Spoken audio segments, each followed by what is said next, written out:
Deepanjali and I welcome you all on my YouTube channel Study Time India। बच्चों हम लोग class 9th की biology का चैप्टर फर्स्ट डिस्कस कर रहे हैं, फंडामेंटल यूनिट ऑफ लाइफ, जिसको हम सेल कहते हैं। तो प्रीवियसली हम लोगों ने सेल के बारे में काफ़ी कुछ पढ़ लिया है, यानी बेसिकली सेल 3 पार्ट में डिवाइड होगी।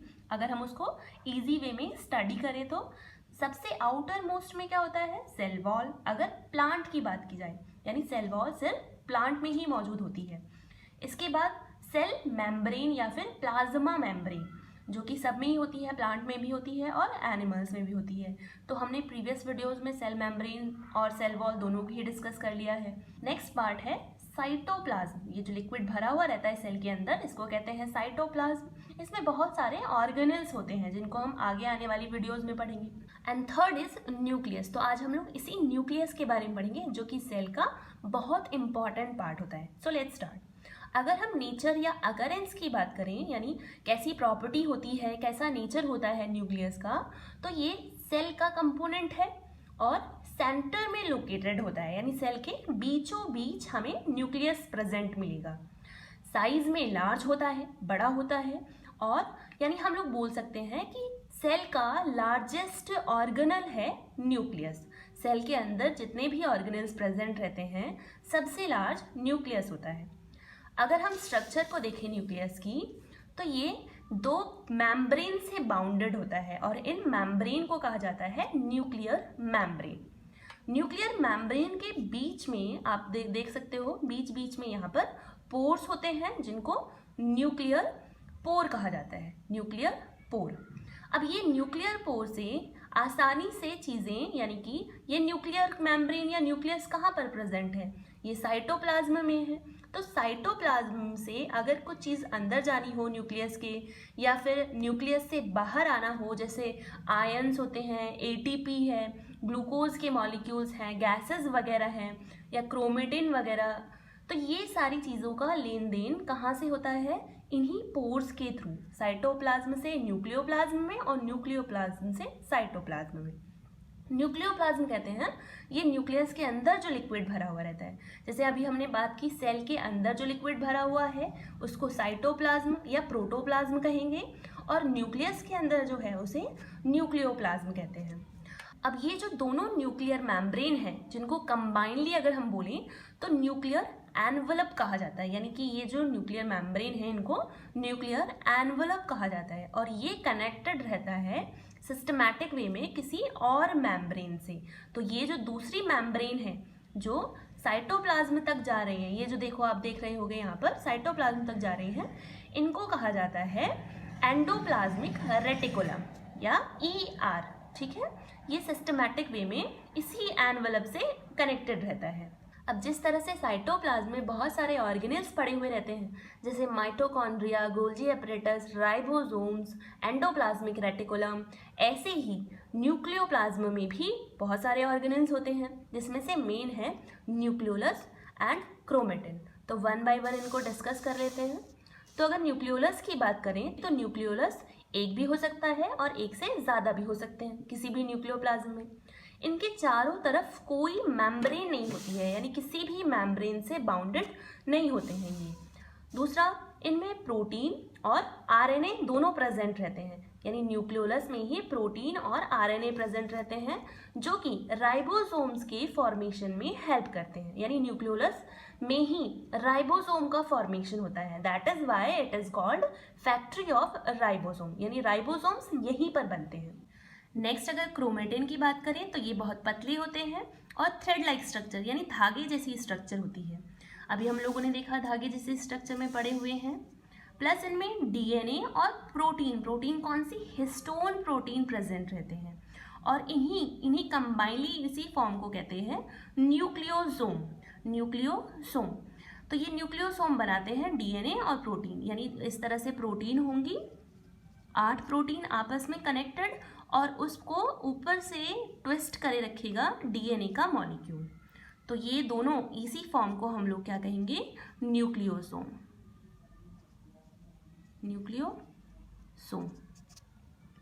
ये जो क्रोमेटिन होता है ये कंडेंस्ड फॉर्म में पड़ा हुआ रहता है, और सेल जब डिवाइड होती है, जैसे एक सेल दूसरे सेल, जैसे मल्टी सेलुलर ऑर्गेनिज्म होते हैं, उनमें स्टार्टिंग में एक सेल होती है और फिर उस सेल में डिवीज़न होता है, मियोसिस होती है, माइटोसिस होती है, इस तरह की प्रोसेस होती हैं। तो इनके थ्रू जब सेल डिवाइड होती है उस वक्त में ये थ्रेड लाइक स्ट्रक्चर यानी क्रोमेटिन ये कन्वर्ट हो जाता है क्रोमोसोम्स में, जो कि मेन बेसिक स्ट्रक्चर है क्रोमोसोम, उसमें ये कन्वर्ट हो जाता है। तो बेसिकली उसमें प्रेजेंट क्या रहेगा, डीएनए और प्रोटीन इस क्रोमेटिन को बनाते हैं। आरएनए और प्रोटीन ये न्यूक्लियोलस का पार्ट होते हैं। तो इम्पॉर्टेंट डिस्कशन है, याद रखना आप लोग। अब एग्जाम में कई बार क्वेश्चन आया है कि what is the difference between nucleus and nucleolus, यानी इस न्यूक्लियोलस में और इस पूरे न्यूक्लियस में क्या डिफरेंस होता है। तो फर्स्ट अगर हम देखें तो जो न्यूक्लियस है ये पूरा ये जेनेटिक इंफॉर्मेशन कंटेनिंग है, यानी इसमें डीएनए भी होता है, आरएनए भी होता है। आरएनए कहाँ है, न्यूक्लियोलस के पास, और डीएनए क्रोमेटिन में होता है। तो दोनों ही जेनेटिक इंफॉर्मेशन को कंटेन करते हैं, यानी कि जब कोई भी ट्रेड्स, कोई भी कैरेक्टर वन जनरेशन से अनदर जनरेशन में ट्रांसफ़र होते हैं तो वो किसके थ्रू होते हैं, डीएनए और आरएनए के थ्रू होते हैं। तो वो क्या है, जेनेटिक इंफॉर्मेशन ट्रांसफ़र करने का सोर्स है, कहाँ प्रेजेंट है, न्यूक्लियस के अंदर। जबकि अगर हम न्यूक्लियोलस को देखें तो वो एक पार्ट है न्यूक्लियस का। सेकेंड अगर हम अंतर देखें इसमें तो न्यूक्लियस मेम्ब्रेन से कवर्ड होता है, जिसको न्यूक्लियर मेम्ब्रेन कहते हैं, बट न्यूक्लियोलस में कोई भी मेम्ब्रेन नहीं होती है। एंड थर्ड वन इज जो पूरी सेल है ये, इसका जो फंक्शन है वो सब इस पर डिपेंड करता है, न्यूक्लियस पर डिपेंड करता है। जबकि इसका काम होता है, न्यूक्लियोलस का काम होता है राइबोसोम का फॉर्मेशन करना, इसीलिए हम इसको क्या कहते हैं, फैक्ट्री ऑफ राइबोसोम। तो ये कुछ बेसिक डिफरेंसेस हो जाते हैं जो इनको डिफ्रेंशिएट करते हैं। नेक्स्ट हम लोग देख लेते हैं स्ट्रक्चर ऑफ क्रोमोसोम। सबसे पहले अगर हम लोग डिस्कवरी देखें क्रोमोसोम की तो वो 1880s के दौर में वॉल्डेयर फ्लेमिंग ने की थी, यानी वॉल्डेयर फ्लेमिंग को जाता है क्रोमोसोम की डिस्कवरी करने का श्रेय। तो क्रोमोसोम को हम लोग बेसिकली तब देख सकते हैं जब सेल डिवाइड होती है, यानी मियोसिस, माइटोसिस, जो आप लोग फर्दर क्लासेस में पढ़ेंगे आगे, उसमें जब सेल का डिवीज़न होता है उस वक्त में हम क्रोमोसोम्स को देख सकते हैं। बेसिकली अगर क्रोमोसोम्स देखें तो कुछ इस तरह की स्ट्रक्चर हम लोग देख सकते हैं, जिसमें कि एक सेंटर होता है डीएनए कंटेनिंग, डीएनए का ही एक पार्ट जिसको कहते हैं हम लोग सेंट्रोमियर। तो ये स्पेशलाइज्ड रीजन होता है डीएनए का, और इससे दो आर्म निकली हुई रहती हैं, दो आर्म का जो टर्मिनल रीजन होता है, सबसे एंड वाला रीजन, उसको बोला जाता है टीलोमियर या टेलोमियर्स। तो ये टेलोमियर्स हैं। अब ये जो होता है हमारा, यही है पूरा क्रोमोसोम, जो कि दो पार्ट से कंटेनिंग है, यानी दो पार्ट से मिलकर बना हुआ रहता है, जैसा कि अभी हमने डिस्कस किया, प्रोटीन और डीएनए। डीएनए इम्पॉर्टेंट पार्ट है किसी भी क्रोमोसोम का, डीऑक्सीराइबोन्यूक्लिक एसिड, क्योंकि वही इंफॉर्मेशन को वन जनरेशन से दूसरी जनरेशन में ट्रांसफ़र करता है। तो कैरेक्टर्स को जो हम लोग देख सकते हैं कि हमारे कैरेक्टर हमारे मम्मी पापा से मिलते हैं, उनके मम्मी पापा से मिलते हैं, तो ये कैसे हो सकता है, ये इन्हीं डीएनए यानी इन्हीं जीन्स के थ्रू इंफॉर्मेशन वन जनरेशन से अदर जनरेशन में ट्रांसफ़र होती है। नेक्स्ट अगर हम क्रोमेटिड देखें, यानी जब ये सेल डिवाइड होती है या सेल डिवीज़न का काम कर रहा होता है, तो ये क्रोमोसोम अपने आप को डुप्लीकेट कर लेता है, यानी डबल कर लेता है। ये सेंट्रोमियर तो एक ही रहेगा, लेकिन आर्म डबल हो जाती हैं, दो आर्म हो जाती हैं। अब इन्हीं आर्म को कहा जाता है, इनमें से एक आर्म को कहा जाता है सिस्टर क्रोमेटिड। तो क्रोमेटिड क्या हुआ, समझ में आया, जो क्रोमोसोम प्रेजेंट रहेगा प्री एग्जिस्टिंग क्रोमोसोम, उसी से ही डिवीज़न के दौरान एक नया क्रोमोसोम्स की तरह ही बन जाएगा, लेकिन उनका सेंटर एक ही होगा। बाद में वो फर्दर मतलब डिवाइड हो जाएंगे अलग अलग पार्ट में, तब उनको फिर से हम क्रोमोसोम कहेंगे, लेकिन जब वो एक ही पॉइंट से जुड़ा हुआ रहेगा तब क्रोमोसोम का जो दूसरा पार्ट होता है जो बाद में बना है, उसको हम लोग सिस्टर क्रोमेटिड कहते हैं, यानी डुप्लीकेट होता है ये बिल्कुल उसका क्रोमोसोम का। तो सेल डिवीज़न के वक्त में ये पूरी प्रोसेस हो जाती है। सेल डिवाइड होने से पहले जो क्रोमोसोम है वो अपना सिस्टर क्रोमेटिड बना लेता है, एक अपने ही जैसा, जो एक ही सेंट्रोमियर से कनेक्टेड होगा। बाद में बन जाते हैं अलग अलग, फर्दर डिवाइड होके। इनको बोला जाता है डॉटर क्रोमोसोम। तो बेसिकली हम लोग जो देखें, क्रोमोसोम कब विजिबल होगा? सेल डिवीज़न के वक्त में। दो बेसिकली इंफॉर्मेशन, हेरिडिटरी इंफॉर्मेशन जिनको जीन्स कहते हैं, वो हैं इसमें आरएनए और डीएनए। तो बेसिकली ये दो चीज़ों से मिलकर ये हमारा पूरा क्रोमोसोम बना हुआ रहता है। नेक्स्ट हम लोग बात कर लेते हैं डिप्लॉयड और हैप्लॉयड को। तो जितने भी स्पीशीज़ होती हैं उन सब में फिक्स्ड होता है क्रोमोसोम्स नंबर। जैसे कि अगर ह्यूमन की बात करें तो हमारे अंदर 46 क्रोमोसोम्स होते हैं। अगर पेयर देखें तो 23 पेयर्स हुए। ऐसे ही मेज, पी, इनमें 10, 7 इसके करीब होते हैं। और ड्रोसोफिला जो मक्खी होती है एक, उसमें 8 होते हैं क्रोमोसोम नंबर। किसी भी स्पीशीज़ में फिक्स होता है। राउंड वॉर्म 2 नंबर होते हैं क्रोमोसोम का।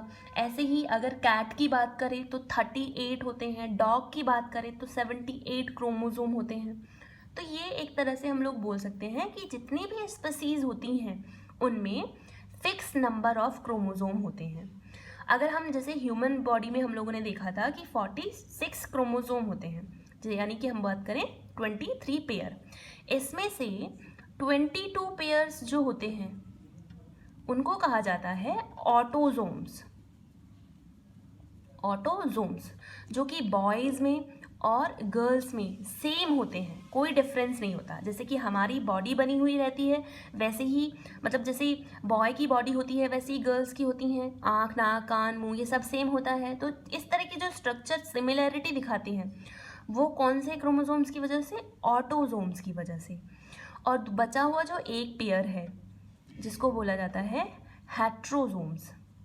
हेट्रोजोम्स भी बोला जा सकता है या फिर सेक्स क्रोमोसोम्स भी बोला जा सकता है। तो ये एक पेयर, यानी कि अगर हम बात करें गर्ल्स में तो वो रिप्रेजेंट करते हैं XX से और बॉयज़ में XY से। तो ये एक पेयर ये डिफरेंशिएट करेगा कि जो इन्फेंट है, जो होने वाला है, वो बॉय होगा या फिर गर्ल होगा। तो इसी एक पेयर की वजह से बॉयज़ में, गर्ल्स में डिफरेंशिएट कर पाते हैं। तो बाकी ये जो 22 पेयर्स हैं ऑटोजोम्स, ये बिल्कुल सेम होते हैं। तो नेक्स्ट अगर हम बात करें तो ज़्यादातर सभी में डिप्लॉयड का मतलब होता है जोड़े में ही मिलता है क्रोमोसोम। लेकिन कुछ ऐसी सेल्स होती हैं जिनमें हैप्लॉयड फॉर्म में होता है। हैप्लॉयड मतलब होता है सिंगल सेट ऑफ क्रोमोसोम, एक सेट होना। जैसे कि अगर हम बात करें, जैसे ये गर्ल और ये बॉय, तो जब इनमें क्रॉस होगा तो ये इनमें से ये डिवाइड हो जाएंगे फर्दर, ये X में और ये Y में। तो जब इनमें क्रॉस होगा तो जो बनने वाला होगा वो अपनी, मतलब माँ का एक लेगा क्रोमोसोम, सेक्स क्रोमोसोम्स, और एक आएगा उसमें, मान लो अगर Y आया है इधर से तो XY फॉर्म हुआ। और XY किसका होता है? बॉय का। ये बॉय के लिए होता है और ये गर्ल के लिए होता है। तो यहाँ पर ये जो बनने वाला होगा वो बॉय होगा। तो उसने एक ही लिया था ना, एक जोड़ा ही लिया था, यानी कि उसने एक हैप्लॉयड क्रोमोसोम लिया अपनी माँ से और एक हैप्लॉयड क्रोमोसोम लिया अपने पिता से, और दोनों आपस में कनेक्ट करके उसने अपना एक क्रोमोसोम बना लिया, यानी सेक्स क्रोमोसोम बना लिया। अब ये फर्दर डिवाइड होकर यानी अब ये किस में आ गया है? डिप्लॉयड में। डिप्लॉयड क्रोमोसोम की फॉर्म आ गई। तो हैप्लॉयड मतलब होता है सिंगल सेट ऑफ क्रोमोसोम और डिप्लॉयड होता है डबल सेट ऑफ क्रोमोसोम, जो कि बेसिकली सब में प्रेजेंट। तो अगर स्पर्म या ओवम की बात करें, एग, तो वो हैप्लॉयड होते हैं। और अगर हम लोग एग की बात करें, जब मतलब फर्टिलाइजेशन होने के बाद की बात करें, तो वो डिप्लॉयड होता है। तो क्रोमोसोम का नंबर वेरी करता है पर्सन टू पर्सन और स्पीशीज़ टू स्पीशीज़, किसी में कम किसी में ज़्यादा भी हो सकते हैं। नेक्स्ट हम लोग बात कर लेते हैं फंक्शंस ऑफ न्यूक्लियस, यानी न्यूक्लियस के क्या फंक्शन। तो अगर फंक्शन देखें हम न्यूक्लियस के, तो it contains genetic material, DNA RNA को कंटेन करके रखता है, कंट्रोल करता है ऑल द मेटाबॉलिक एक्टिविटीज़, यानी बॉडी के अंदर होने वाली जो मेटाबॉलिक एक्टिविटीज़ हैं जिनसे एनर्जी क्रिएट होती है, एनर्जी जनरेट होती है, उनको कंट्रोल करके रखता है और रेगुलेट करता है सेल डिवीज़न को। सेल जो मल्टीपल टाइम्स या मल्टीपल फॉर्म में डिवाइड होती है उस सब को भी कौन रेगुलेट करता है? Nucleus. Next, control the growth of the cell, cell की ग्रोथ को कंट्रोल करता है। राइबोसोम्स इसी में फॉर्म होते हैं। तो ये कुछ फंक्शन हो गए न्यूक्लियस के। अब कुछ सेल ऐसी होती हैं जिनमें न्यूक्लियस प्रेजेंट नहीं रहता है, जैसे कि आरबीसीज, जो रेड ब्लड सेल्स होती हैं। हमारा जो ब्लड है उसमें बेसिकली 3 तरह की सेल्स होती हैं, एक रेड ब्लड सेल्स, एक WBCs यानी वाइट ब्लड सेल्स, और नेक्स्ट इज प्लेटलेट्स।